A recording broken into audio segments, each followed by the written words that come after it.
You're listening to The Home Team, the voice of Croatia's sports podcast. Football, Basketball, handball, water polo, tennis, skiing, sailing. You name it, The Home Team has it covered. Hello and welcome again to The Home Team. I'm Branko Lozančić. I'm Domagoj Ferenčić. And this is our fifth so. edition of The Home Team. We're going audio again today. We've got a lot of things to bring up. We're going to talk about Croatian soccer, the national team. We play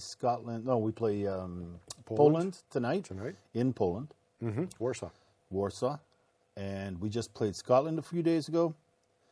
We're going to talk a little bit about the Croatian League, and then we got some stuff like rugby to talk about. We're going to talk about some American football, college ball. We got a Croat in there. Kid's looking good. So, Domagoj, I know you're chomping at the bit. Yes. To talk about something. He has a beef. I have a beef. And he's going to give it to us. Go.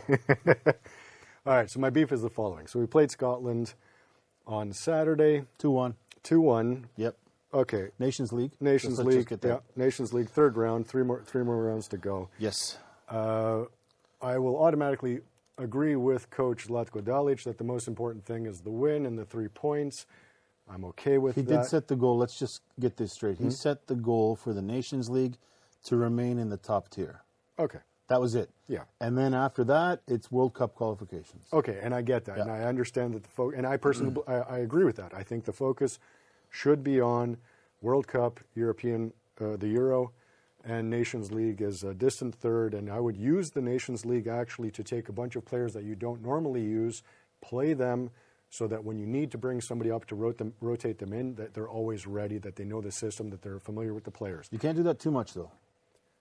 If you do too much, you're going to drop into the lower tier. It's a lower level of competition, and we're up. We like to think of ourselves as being up in the high level of competition. Fair enough. I'll even accept that, but I still think that he should rotate in more younger guys and get them acclimatized to the setting of the national team. Because at the end of the day, we are. Well, yeah, it would be the best venue for it. Yeah, we are a top tier national side in football. You're damn right. Exactly, and we need to strengthen our base to make the peak even stronger.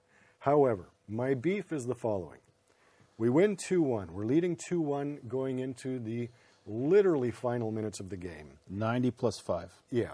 And the last 5 minutes easily, maybe even 10, we, for whatever reason, withdraw and decide to play bunker, but we're literally playing bunker within the confines of our own penalty box, maybe 2-3 meters outside of that. We have forwards coming back, somebody getting them the ball out, and dude decides to go on walkabout, but back towards his own net. I'm sorry. This is like first grade level stuff. The concept of just getting rid of the ball, get it out of your own end. I don't care if you run with it out of your own end, or you shoot it way the hell out. I don't care. So you don't mind them pulling back? I don't mind them pulling back at all. I think that's a natural thing. Absolutely, and I don't mind that. What I mind is when you pull back and you literally start wandering with the ball in your feet towards your own goal, where you're literally at your own penalty box in that area. Can you name the culprit? I will not name the culprit because if I do, I will go off and there will be... You get sued. I will get sued. There will be colorful language involved. I'm tired of players like this who... okay, I'll get nasty. Whose egos write checks that their talent can't cash. Yeah, that's a common problem in all sports. Yeah. So, again, I'm not saying everything was bad with the game. There were some things that were good. I would agree with Dalic on that, and Luka Modric said after the game there were some things that were good. Right. And again, God bless these guys. I'm a huge fan. I love them. Wish all the best on them. But they also noticed there were some critical mistakes going on, like some seriously...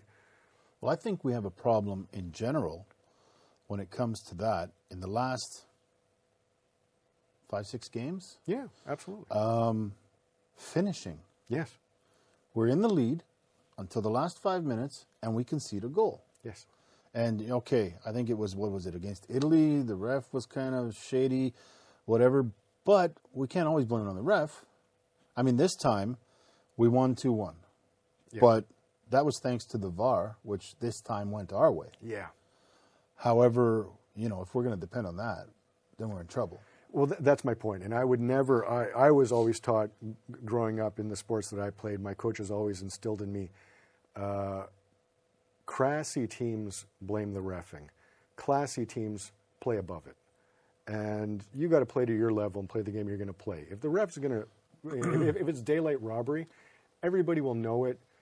You take the high road. You know what happened, but leave it at that. Let the association handle that end of it. You as a player, play your game.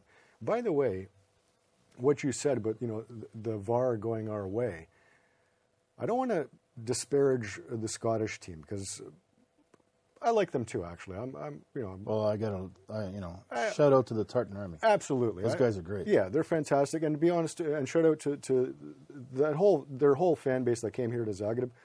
But they went to a Hrvatski Dragovoljac game. Yeah, you know what I mean. In the meantime, they had time.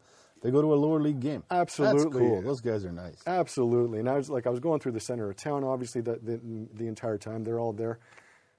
I can't think of a bad thing to say about them. These people are great football partiers to come have a good time, support their club and their team, and that's that. And they've got all generations coming. They've Absolutely, got old people coming, and having a great time. Young ones, absolutely, everything, absolutely. I will, however, say that, as a Croatia fan primarily, first and foremost, always, till I die, I think we have a more talented squad. And I don't think you should be fighting tooth and nail in the last 5 minutes of the game to be able to pull out 3 points. I think that says something about our team and about a lack of concentration, a lack of getting the fundamentals down, and a lack of... Well, this is something you see with, in the Champions League. Mm-hmm. The big teams. Everybody talks about Real, Manchester City, Barcelona, Chelsea, Juve, Milan. Juventus, Milan. You've always seen them. They'll be up 1-0 or 2-1, and they know how to close out the game without anybody getting injured. Yeah. Finish it, take your 3 points, and leave, unless they need more goals. Exactly, and that's not that often, right? So. You'd think that our players who play in a lot of these teams should be able to do it. Yes. I don't know. I'm not a football coach. Dalic is, and I have immense respect for him. I think he's the best we've had so far. Absolutely. But I don't know. Does he work on that? Do they think about that? They say, okay, well, listen, we're up 2-1. Here's the deal. Here's the plan. Here's the program. So this is my part of my like killing beef. the clock in NFL, right? Exactly. This is part of my beef.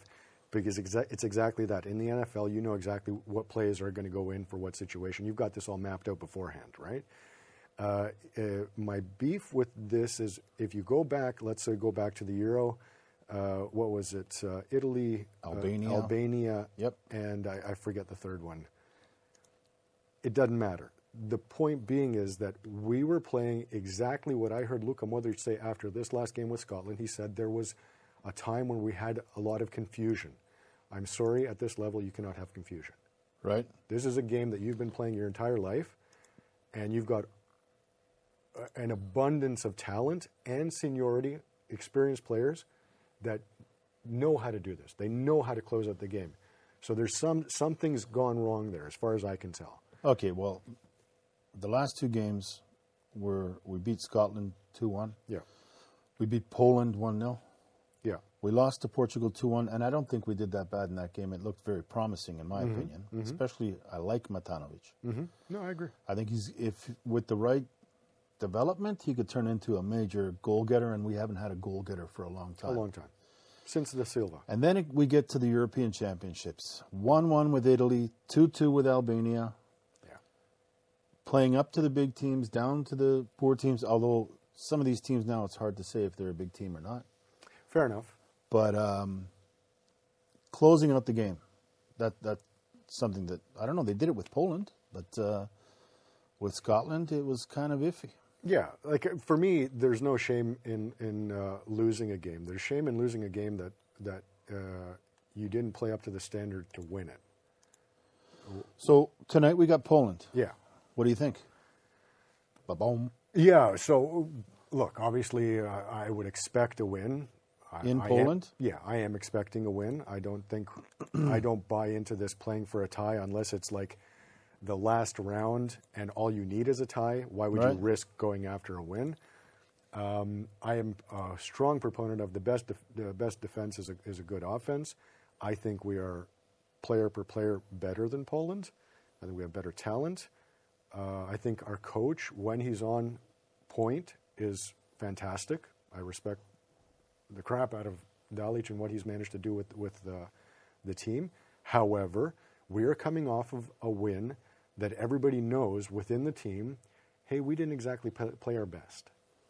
So they got. Well, you're thinking they'd bounce back, right? I'm hoping they will. I'm hoping that they have something to prove. If we look at Poland's record, the last few games, so they lost to Portugal 3-1.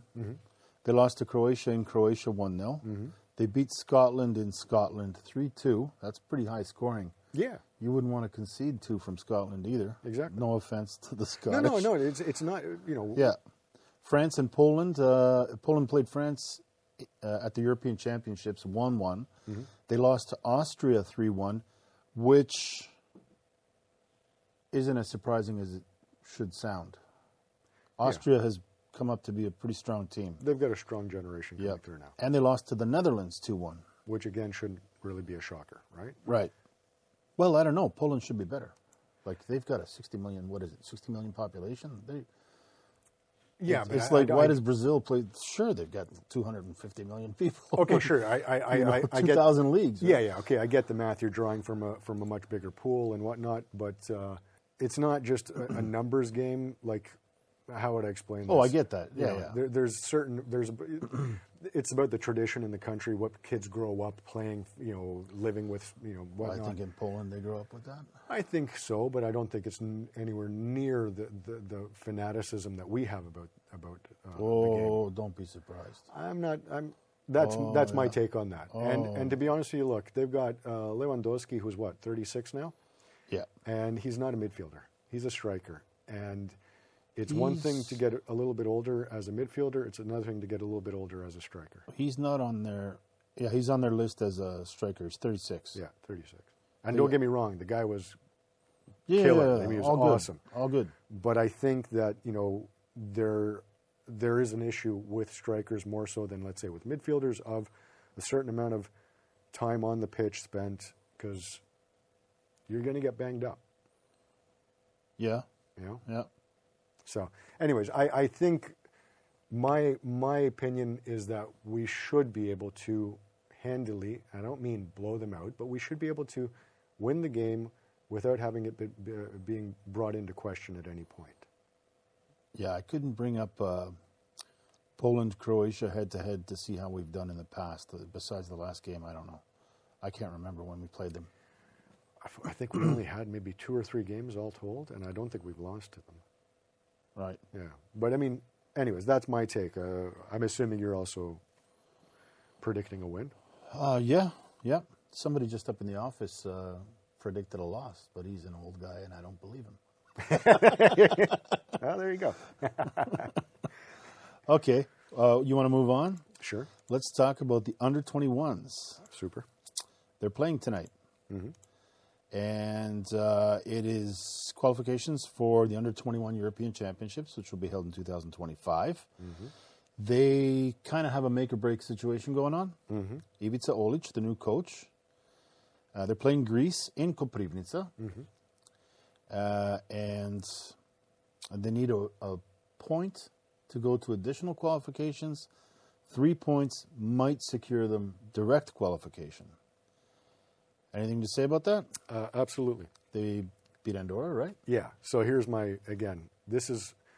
Same deal. Same deal from, again, just basically the same point of view. And most of you will get used to this. For me, I have major issues because we have loads of talent in all sports, and a lot of times we don't take advantage of it, and I think that's... It's like he looks for a beef and then he finds one. Yeah, something like that. Picking the bone. Yeah, but think about it. If Croatia's under-21 team, which are all professional players, and some of them are playing for some serious clubs, and you beat Andorra 2-0 at home, and they're all amateur players. Semi-amateur. So they're semi-pro, right? I'm sorry, but this is a game that you should be looking at. Again, no disrespect meant to Andorra. I'm sure they played their hearts out, and that's fantastic. But these are games that you, as a coach and as a team, should be looking to, A, put ad acta within the first 25, 30 minutes, so you can get all of your other players in there to take these opportunities, to get them into the flow, get them into the system. To take advantage of these opportunities, no, we play 2-0 with them. All right, fair enough, take the win, the 3 points, it's important, I agree, blah, blah, blah. However, you're going in 2-0 over Andorra against Greece. Greece is not Andorra. No, if Greece wins it, they're actually going to get ahead of us by a point. Yeah, exactly. And that is the direct qualification. Exactly. Right. We're 19 points. Sorry, that's playoff. That's playoff. We're 19 points, they're 17 points. This is head-to-head, last round. If they win, they go through to additional qualifications. If we tie or win, we go through. Possibly with a win, go to first in the group and get directly to... Well, we beat Andorra 2-0. They beat them 1-0. Okay. If that's any indication of the quality. Well, I don't think it is. I think Croatia beat them 3-0 in Andorra. Yeah. To me, that's still not. Look, the only time I can think of any one of our teams beating Andorra, that was the senior side. That was when Slaven Bilic was coach, and we really did tap them for, I think it was like 7 or 10 goals. It was the kind of game that you would expect when you play Andorra. You know what? I'll tell you, this Andorra under-21 team, I'm looking at their past 10 results or so. Mm-hmm. They haven't had a blowout. Like, the biggest loss was to Croatia 3-0. They lost to Greece 1-0. They lost to Croatia 2-0 as well. Mm-hmm. Faroe Islands 1-0, whatever. Okay, that doesn't count. They lost to Portugal 3-0. They tied with Belarus. They tied with the Faroe Islands. They tied with Belarus. And they lost to Malta 2-1. Okay, and I'm going to say it right now. You've got Southern and Southeastern European countries there. They all have the same mentality block. We're going back to 222. And 222, the last ones to really blow them out was the Czechs. Mm-hmm. Czechs beat them 7-0. Okay. In June of 2022. And that's the kind of scorecard you'd expect, right? Well, it looks like this team, I'm not saying they're good. Mm-hmm. I'm not saying they're bad. Yeah. Because, but it looks like they're a higher quality team that can almost hold their own with the better teams. All right. Fair enough. I still think that these are games where you should literally be resolving the actual win-loss issue within the first half an hour, and the rest should be, let's get our... But we'll see that tonight anyway. They're playing Portugal tonight, so... Yeah. Right? Yeah. All right. Move on? Move on. Anything? All right. So there's one thing I did want to look at. I actually have paper here. We're a little bit retro. We have a printer in the office, and we use it. Yeah. Did want to touch on and give kudos to Domagoj, because we did last time as well. Yep. After the Olympics and Wimbledon and everything. Yeah. Super fan. Not just because she's a good tennis player, seems like a great person. She seems like a really good person, yeah. And I almost value that more. Reached a career high WTA ranking, came in at 18th. Top 20, so she's now started the week at 18th overall, which I think is fantastic, and kudos to her. Hats off to her. She did, this week she made, I think it was a second round exit in Wuhan. She lost to Yulia Putintseva of Kazakhstan, but it was a relatively tight game. Well, she took a set. It was 2-1, so it wasn't by no means any sort of blowout or she put in a good showing. Also in tennis, Nikola Badovinac and his partner Wesley Koolhof from Netherlands. Yeah. They won the doubles title at the ATP Masters in Shanghai. It's interesting. Mm-hmm. Croatia always has, like in the last 5-6 years, mm-hmm. there's always a Croatian guy in the top doubles team. If they're not together, two Croatians, at least it's one. Yep. It was Dodik, Mektic, Pavic. The three of them. Yeah. Wherever they go, they do well. And they won Shanghai. It's Masters 1000 series? Masters 1000. They won Shanghai.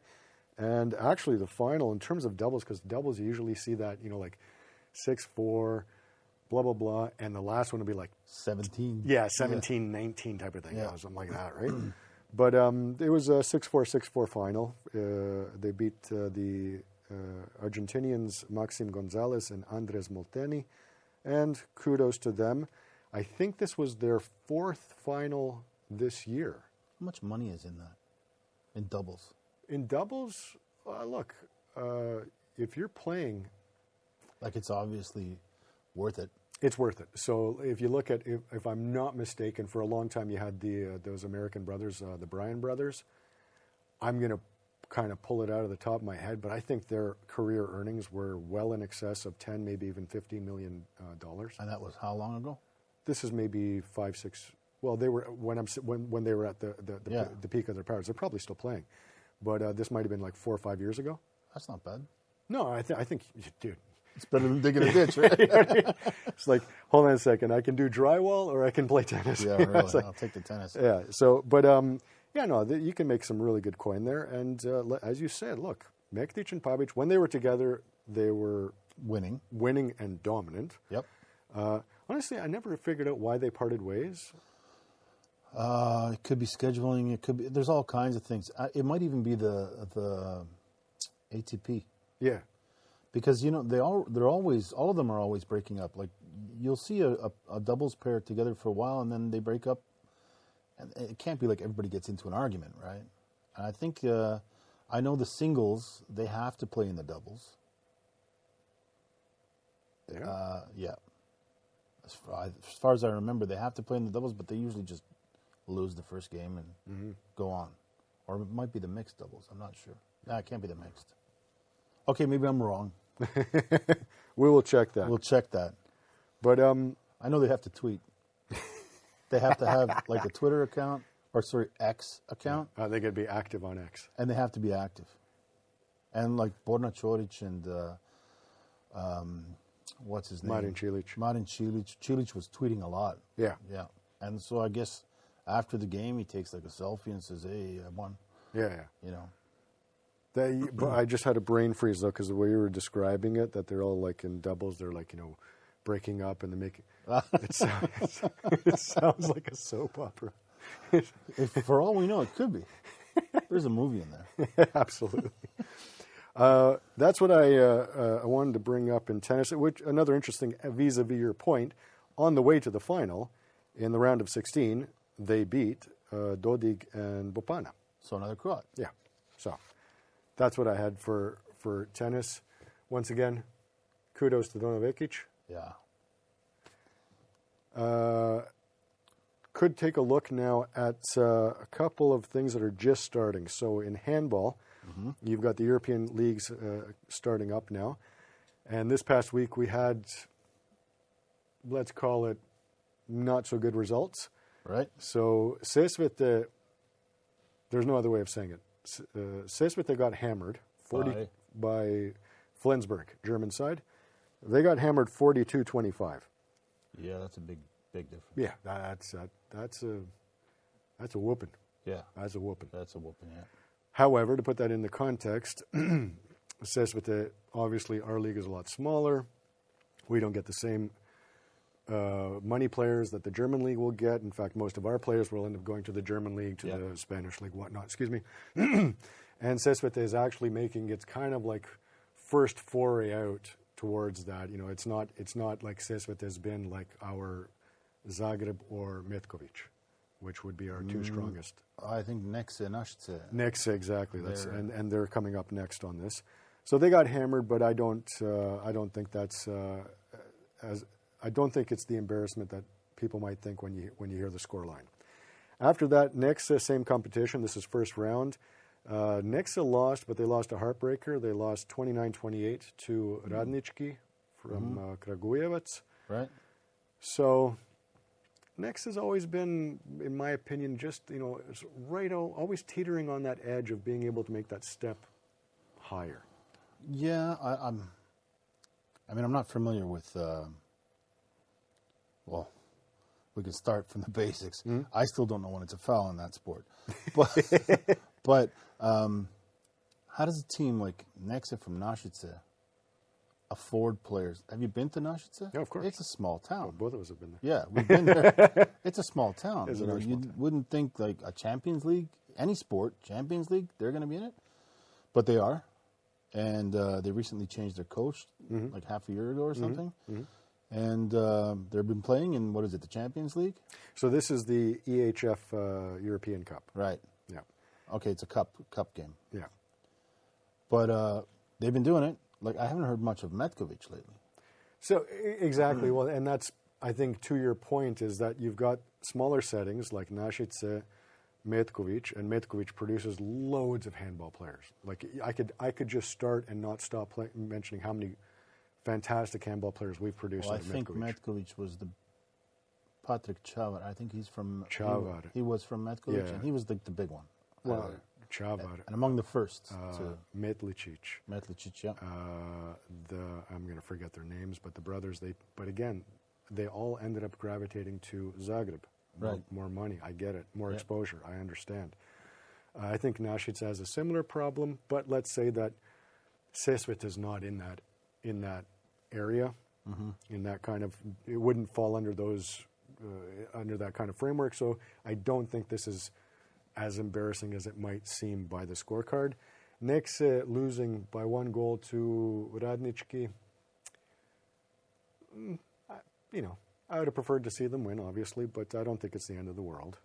Fair enough. They're a solid team. They'll do okay for themselves. Fair enough. We'll keep an eye on it. Absolutely. See how it goes. Absolutely. In the Champions League, that's the top tier of European competition, Zagreb lost to PIK Szeged 35-30, and this is their third defeat in the group, and they're currently 7th in the group, and they'll be hosting Barcelona next on Wednesday. Oh, God. Barcelona always has our number.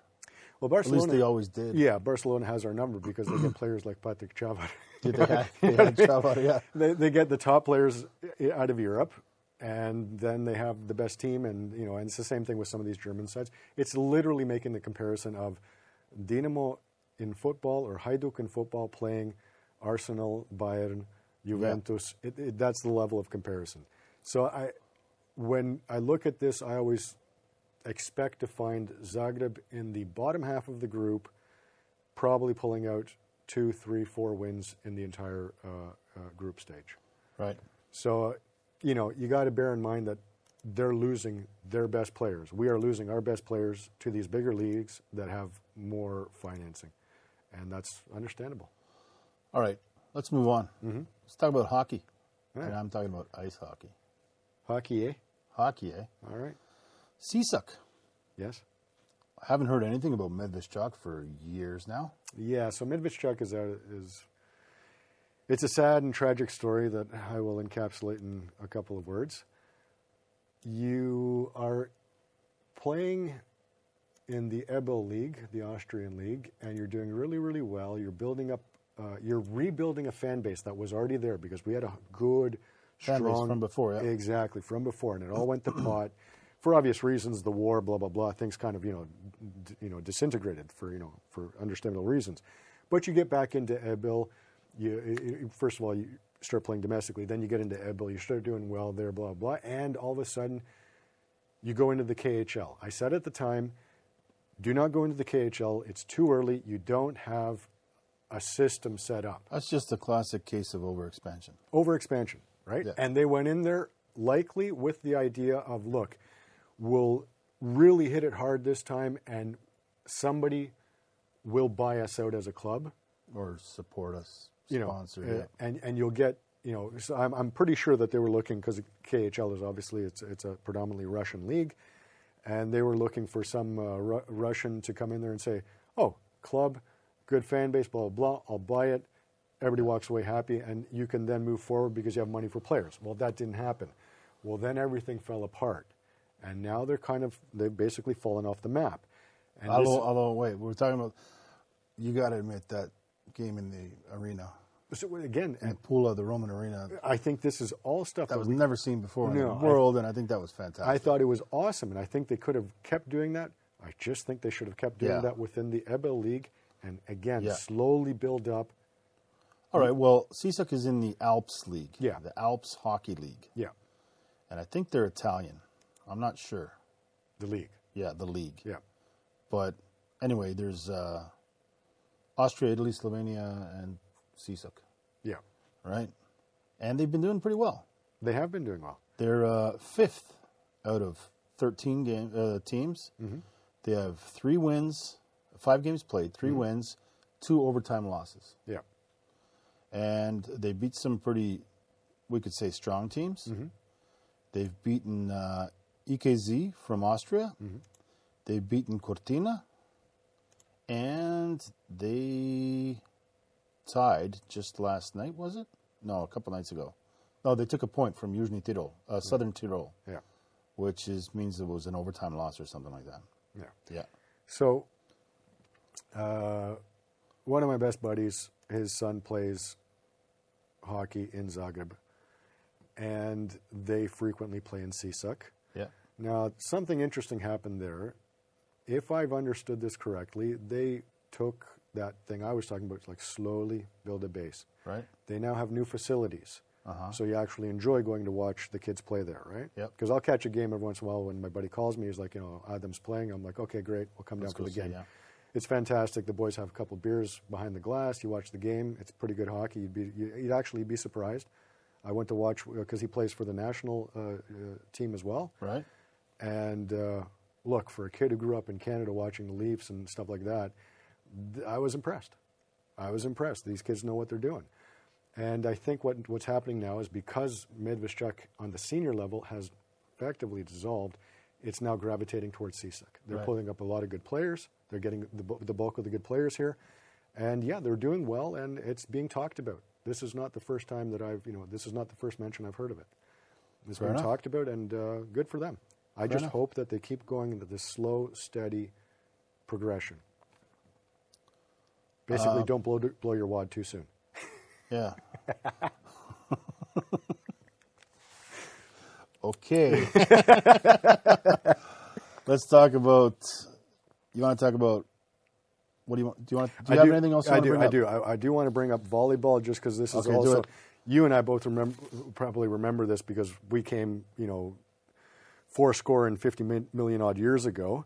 But when we came here, volleyball was a thing in Zagreb. Yeah, it was big. Mladost was, big. Both the girls and the guys, right? And then again, it seemed to just kind of fall off the face of the earth.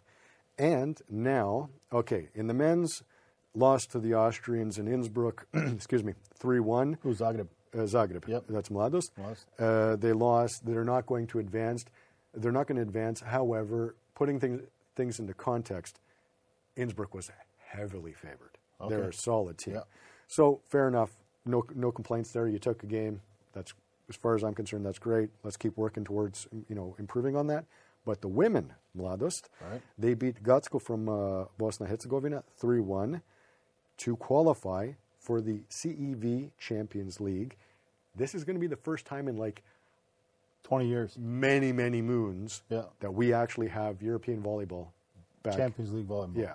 Cool. So kudos to them. Catch a game. Yeah, and they are playing in Group A alongside, and I'm going to murder these names, so please forgive me. Murder them. They are playing along with the Italian side Conegliano, Bulgaria's Plovdiv, and Polish side Rezhov. Oh, Rezhov, yeah. Yeah. First match is coming up on November 7th in Conegliano. Okay. We will not make that game. No. Budgetary constraints. All right. I printed this one out for you. Mm-hmm. We've been following this kid in college, American football, college. Yes. Rimac. Mm-hmm. Plays for the West Virginia Mountaineers. Mountaineers, yeah. And 2 weeks ago, they beat Oklahoma State. Yes. And now you can talk about that, right? Mm-hmm. Because Oklahoma State are apparently pretty good. Oklahoma State is a pretty good team. I don't think that it would be fair to put them, we're talking now in the NCAA rankings, so college football rankings. I don't think it would be fair to put them in the top 10. No, 25, I think. Yeah, but in the top 25, for me, they're a top 20 team, absolutely. I'm going to pay kudos to possibly the best mullet in college football. I do like Coach Gundy. I like the fact he's I think his players are important to him. I think he's a player's coach. I like his approach. Right. I like his approach. and they are a solid team. But West Virginia beating them is a bit of a shocker. Right. I don't think it was exactly expected. And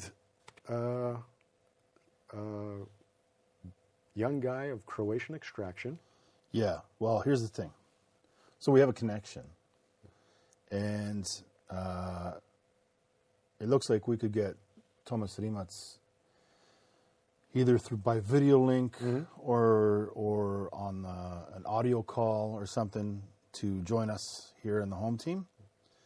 From a good, hardworking Croatian family, honest people, and it's nice to see a Croat. Everything's looking like a pro career. Looks like it. Looks a lot like it. Hopefully he'll be a member of Well, San Francisco 49ers. If it was up to me, it'd be the 49ers, but, Right, well. I don't get to make those calls. And hopefully then we get them. Yeah. Like, we call them like right after the draft. Hey, man, you just got drafted. What are you doing? And if he says, I'm going to Croatia instead of Disneyland, kid's in. Oh, dude. Yeah. That's going to be part of our intro music. No, but so you actually pointed it out to me because I tend to keep an eye out for. I like to see, again, you see people of Croatian extraction doing well for themselves in Sure.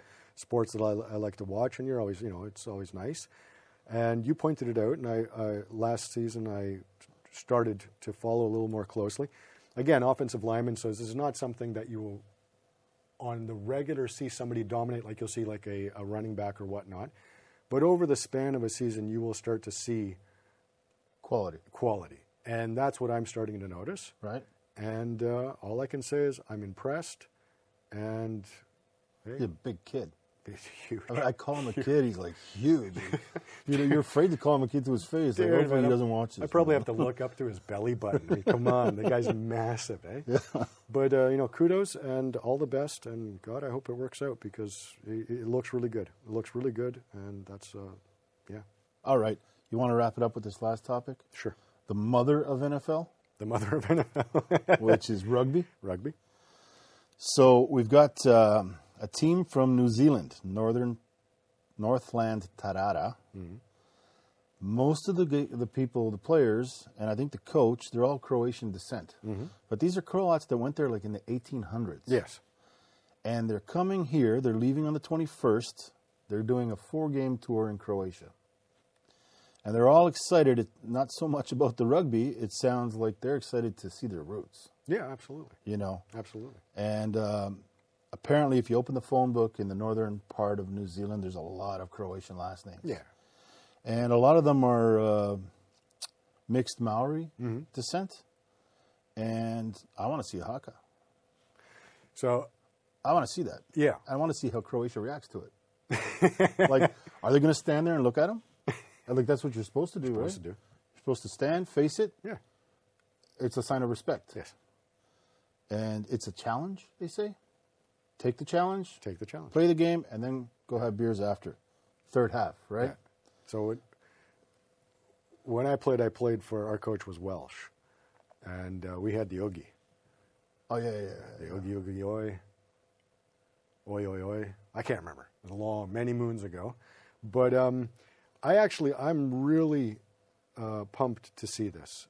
I'll tell you why. In terms of developing sports, the best way is to get visiting teams from countries that dominate those sports to come there. Definitely. And get people involved and start seeing things. Well, they're going to play the national team in Sinj. Mm-hmm.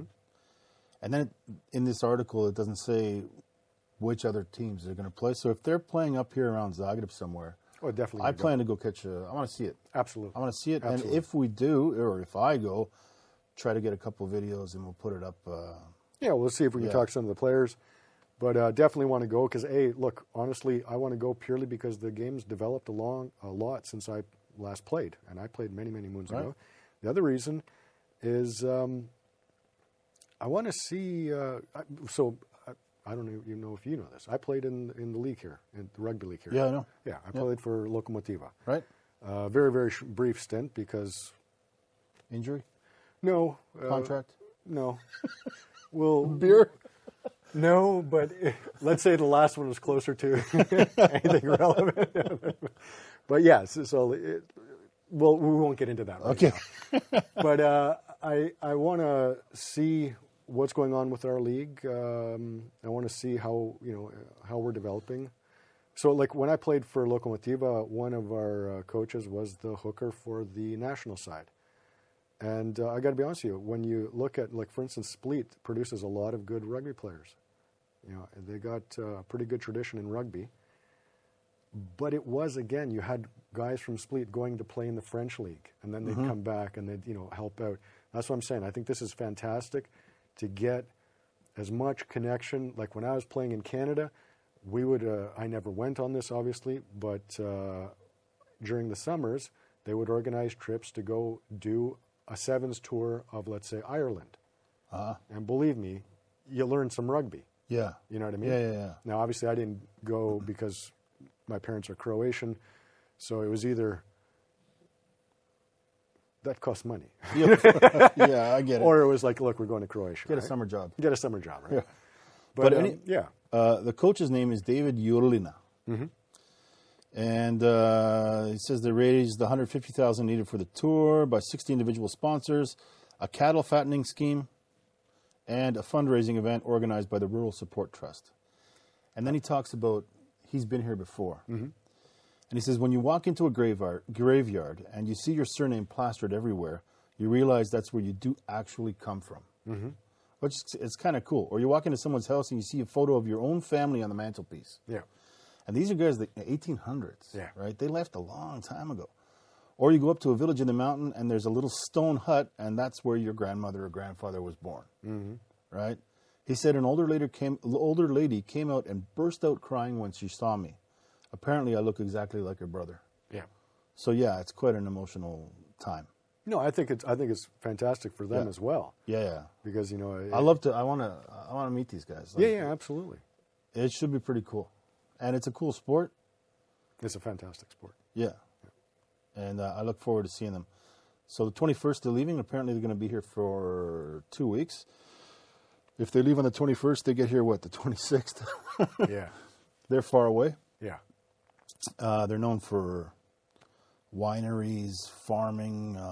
They started with the digging gum. That's right. Yeah, and that's apparently, like, they suffered. That was not an easy job. Not enjoyable work, eh? Yeah, these pits, like mud, and they just, you 2 steps up, 3 steps back. Yeah.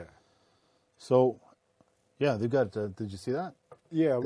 If you think about it, though, I think there's been there's been quite a few All Blacks that are of Croatian extraction as well. Really? Yeah. Yeah. I didn't know that. Yeah. We should have looked. I would have looked that up if I'd have known. We'll have it for next time because hopefully we'll be able to talk some of the players and the coach. I also think you'll be blown away by the level of play. I believe so. Yeah. Yeah. There, it's like. Yeah. It's like soccer here. Right? It's religion. Yeah, it's like religion. Yeah. All right. You want to bring something else up? No, I think we've covered all the bases. All right. We're going to wrap it up for today. This has been the 5th edition of the Home Team. Signing off, Branko Lozančić. Domagoj Ferenčić. Catch you next time. On the flip side, bye. You're listening to the Home Team, the voice of Croatia's sports podcast. Football. Basketball. Handball. Water polo. Tennis. Skiing. Sailing. You name it, the Home Team has it covered.